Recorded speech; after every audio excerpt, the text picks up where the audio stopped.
Hey everyone, welcome to Guy Akers and Fit For You Fitness. Cambria here with you today. We're going to be putting on our post-rehab conditioning personal training hat. So what that is a foundation building for people that are looking to get back into shape, but they're not just looking for a program that they end up doing at the gym. They're looking for a program that will help them in their life. All of our bodies have imbalances, and so what the rehab personal training does is it allows us to establish what those imbalances are and how we can help them. When I do these videos, I'm going to be focusing on usually one muscle, and I'll be outlining what it is exactly that muscle does when it's out of balance, out of sync, and how it can be hindering your body, and what's something simple that you can do to support yourself forward with that, with a stretch, as well as with strengthening.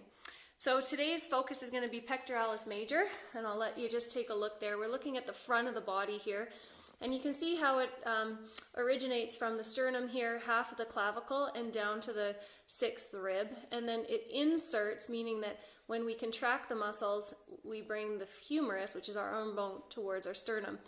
So it inserts into the medial bicipital groove. Now, that's a lot of names you don't need to know. What you do want to know is exactly where the location of that muscle is so that you can properly work it and stretch it. Some of the things that happen when pec major is tight is we end up with what's called upper cross syndrome. Now, it's not that I'm diagnosing, I'm just suggesting that what happens is we get tight through the front side of our body, so the back side of our body becomes weak, overstretched, and irritated. If you're one of those people that feels that kind of tension between the shoulder blades here, or your shoulder blades, I can't even do it, wing out, there we go, and stick out, most likely pec major is pulling you forward, and your lower traps or your lower traps are not helping to stabilize that scapula. So again, scapula is our shoulder blade on the back side. Between our shoulder blades, we have what's called our rhomboids. And then we've got our upper traps here. So really what happens is when pec major is tight, we get this rounding of the shoulder. And I actually don't even really need to round my shoulders to demonstrate that because I do have some tension in that area of my body.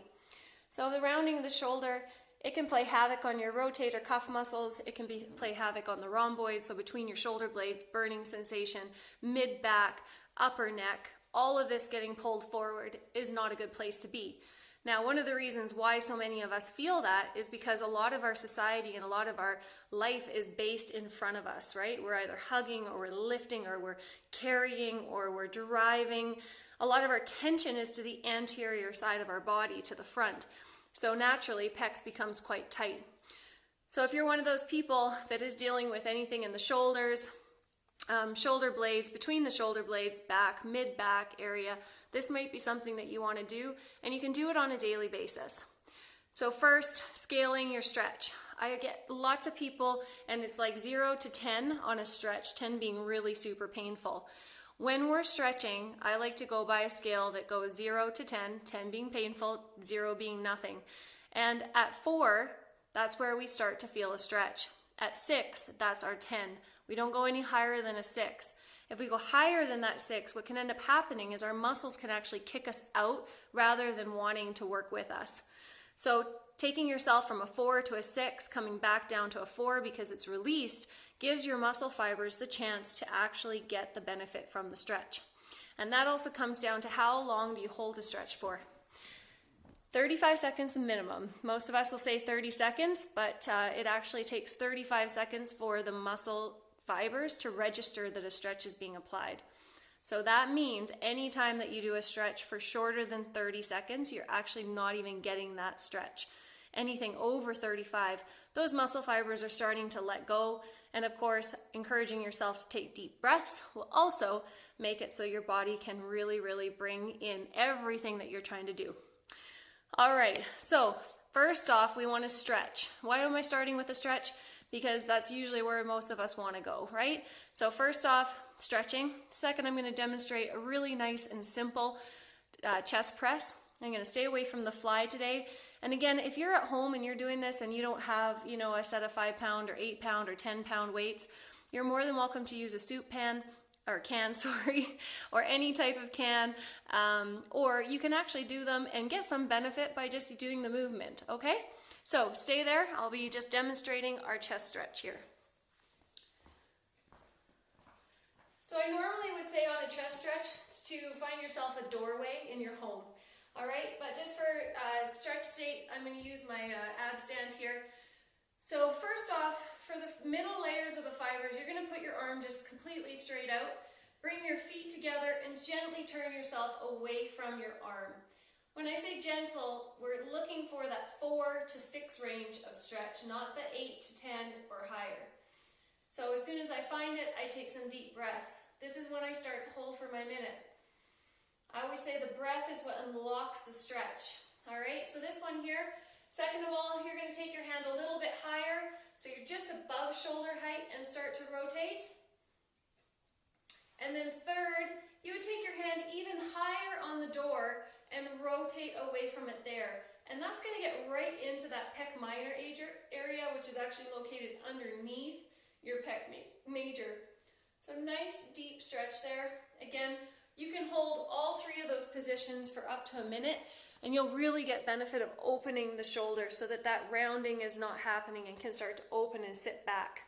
We have to remember our shoulders should be sitting in line with our ears.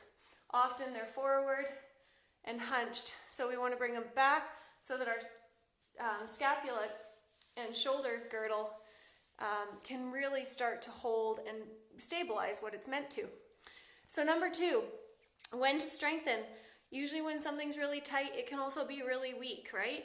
Same thing with our back, right? If we're feeling that pain in our back and it's burning sensation and we're kind of just itching it, want to itch it out, remember that might be because they're overstretched. It doesn't mean you need a massage necessarily. It might mean you need to open your chest, right? And get that open. Of course, massage does feel really good.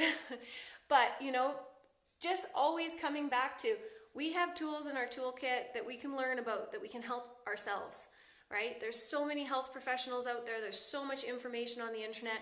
And sometimes we just have to go, you know what? I'm willing to do this one thing and help me. All right. So second of all, we're going to do our nice chest press. So if you're at home and doing this, you might not have a bench to do an incline, right? That's just fine. You can lie on the floor and do these ones. Okay. If you are in a gym doing them, you want to bring your arms up to 90 degrees in line with your shoulders. Okay, I often see people drop them or take them too high. And as you press your hands together, you want to think of squeezing your chest towards your center. As you drop it down, you don't need to go any lower than shoulder height, maybe a slight bit. Press it up. Inhale, exhale.